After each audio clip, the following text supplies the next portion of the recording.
vibes.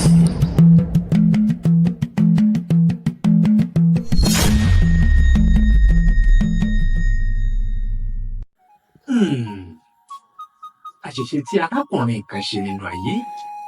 Mo fẹ́ ká gbọ́ èyí ká fi ṣe àríkọ́gbọ́n nínú ìrìn àjò ayé ẹ̀dá. Arákùnrin tá à ń sọ̀rọ̀ nípa rẹ̀ yìí ó ṣe bẹ́ẹ̀, ó jẹ́ Ọlọ́run nípè. Látàrí wípé arákùnrin yìí jẹ́ àgbẹ̀ àròkò bọ́dúndé ní ìlú kan tá à lè dàpọ̀ lórí ètò fún tòní. Nígbà tí arákùnrin yìí ṣe bẹ́ẹ̀ tó lọ sí inú oko rẹ̀, ó ti ń ṣiṣẹ́ lọ. Ayé ò ní rí wa mú tọmọtọmọ. Arákùnrin yìí ṣe bẹ́ẹ̀ ó ń ṣiṣẹ́ lọ nínú oko rẹ̀, tó sì jẹ́ pé èèyàn kan bẹ tó jẹ́ ọlọ́dẹ nínú igbó, ògbójú ọdẹ ni. Lọ́gán bó ti wà nínú igbó ọ̀hún lójúmọmọ tí kìí ṣe òru gànjọ́, tó ti ń ṣe bẹ́ẹ̀ tó ti ń dẹ̀gbẹ́ tí arákùnrin yìí náà sì ń ṣiṣẹ́ nínú oko rẹ̀ lọ. Ṣùgbọ́n lọ́gán ní àkókò tí wọn ò fiyè sí ló bá ṣàdédé gbọ́ gbàmù tí ìbọn dún. Kó tó wí kó tó fọ̀, arákùnrin yìí ti ṣe bẹ́ẹ̀ ó ti ń dàgbòrò igbó. Kí ló tó dé, kí ló tó ṣẹlẹ̀? Ṣùgbọ́n lẹ́yìn ìgbà tí wọ́n fi ọ̀rọ̀ ṣe ìwádìí lẹ́nu rẹ̀, ó ní kí òun ṣeré ẹranko ló jọ ní ojú etí òun. Bí òun ṣe rí nínú igbó ẹranko ló jọ bí ẹranko tó ń bẹ nínú ìgbẹ́ tó sì ń da ìgbẹ́ rú. Ṣùgbọ́n lọ́gán tí òun gbé ló ń bá gbé ìbọn tó ń wò wípé ẹranko rèé. Àyẹ̀pọ̀ ògún òun ti rí ẹran lónìí ló bá gbé ìbọn rẹ̀ kẹ̀kẹ́ tó yìn sí báyìí láì mọ̀ wípé ẹ̀dá alààyè ni. Arákùnrin yìí ṣe bẹ́ẹ̀ ó jẹ́ Ọlọ́run nípè.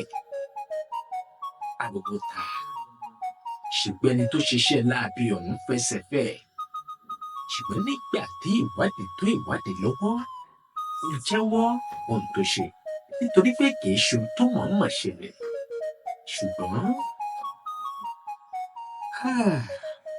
aṣọ ọmọ yẹn mọ́, ọmọ yẹn rí wòwòwò jà tó sì jẹ́ wípé kò ní àtúnṣe kankan torí ẹlẹ́mìí ti gbà.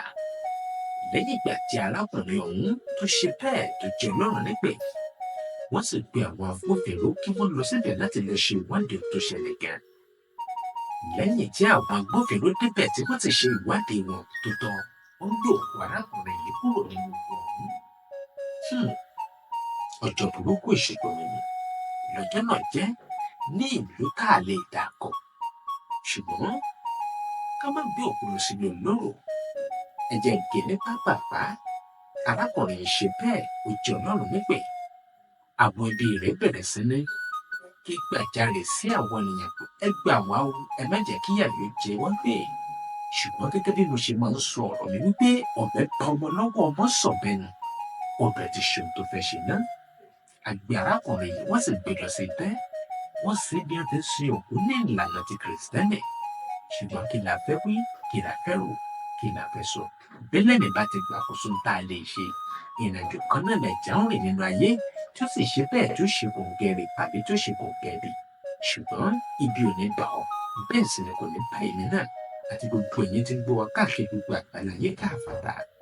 Arákùnrin yìí jẹ́ Ọlọ́run nípè. Gbajúmọ̀ TV, where tradition meets vibes. Ìmọ̀ràn mi rèé fún gbogbo ẹ̀yin tí gbọ̀mí jákèjádò orígun mẹ́rẹ̀ẹ̀rin orílẹ̀-èdè àgbáláyé. Bàbá ṣe nǹkan, ẹ jẹ́ á máa fi àwọn nǹkan kan sí i tó lè mú kí nǹkan tá a bá ń ṣe kó lè ní ìdúró, kó sì lè ní ẹ̀rí àrídájú. Gbogbo tá a bá ń ṣe nínú ayé, ẹ jẹ́ ká máa ní àròjinlẹ̀ dáadáa. Bí mo bá ṣe é, bóò ni ó ṣe rí gan, ọ̀nà wo gan ni ó lè gbà? Ṣé ní dáadáa ni àbí ti ìdàkejì rẹ̀? Méjèèjì ni ká rò fún ibi àgbé ìgbésẹ̀ nínú ayé. Tó bá jẹ́ wípé arákùnrin tó jẹ́ àgbẹ̀ yìí ó ti gbé ìgbésẹ̀ láti lè mú ọmọ kan lọ́wọ́ lọ sí inú oko ọ̀hún, bóyá ìṣẹ̀lẹ̀ tó ṣẹlẹ̀ sí lọ́jọ́ náà lọ́hùn-ún ìbá má ti rí bẹ́ẹ̀. Tó bá sì tún jẹ́ wípé bó ṣe ń bẹ nínú oko ọ̀hún, kó tó máa fi àwọn nǹkan kan ṣe bí àpẹẹrẹ tá a fi lè mọ̀ wípé ẹ̀dá alààyè ní bẹ nínú oko.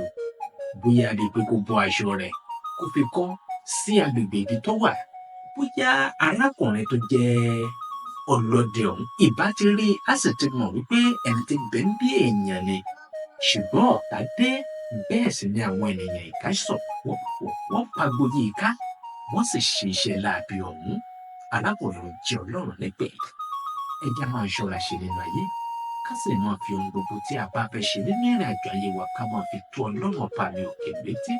Bá a bá fẹ́ jáde, yálà ọ̀nà jíjìn ni tàbí ìjòyè, ẹ jẹ́ á máa fi ọ̀nà wọn sí iwájú Elédùà kí Ọlọ́run Ọba wọn tó ìṣesẹ̀ wa. Ẹ wò ó, ẹ bá wa pín kẹ́ ẹ bá wa share rẹ̀. Fún gbogbo àgbẹ̀ tí bá ń gbọ́ mi tí bá wò mí káàkiri àgbáláyé, gbogbo tá a bá lè ṣe tá a bá mọ̀ pé igbó tá à ń lọ inú igbó kejìkejì ni, bí nǹkan bá ṣẹlẹ̀ ńbẹ̀ kò sẹ́ni ó lè rí wa. Ẹ jẹ́ á mú nǹkan kan lọ́wọ́ tí àwọn ènìyàn bá rí tí wọ́n fi lè mọ̀ wípé ẹ̀dá alààyè bẹ́ ń bí. A ò fẹ́ ṣèṣe o, bẹ́ẹ̀ sì ni ohun tá à ń jẹ là wá káàkiri. Àní pàtó ohun tí ó jẹ wá. Olúwatósìn Olóyèdé lorúkọ tí èmi jẹ́, tí gbogbo ayé mọ̀ sí Jẹjẹ Ìlàyé pírẹsẹ́ńtà. Àkókò létí ọlọ́rọ̀ kí ni ọlọ́rọ̀ kankan ṣe. Mo ń lọ fún tòní, ẹja tó yọ pàdé lọ́jọ́rọ̀ ní ìkànnì Gbajúmọ̀ Online TV. Ibẹ̀ lẹ́tì láǹfààní àti mọ̀ wò wá, tá a sì mọ̀ fún yín tán, tá a mọ̀ jà yín tán. Ẹ ṣeun tí ẹ̀ ń wò wá ní gbogbo ìgbà. Gbajúmọ̀ TV, where tradition meets vibes.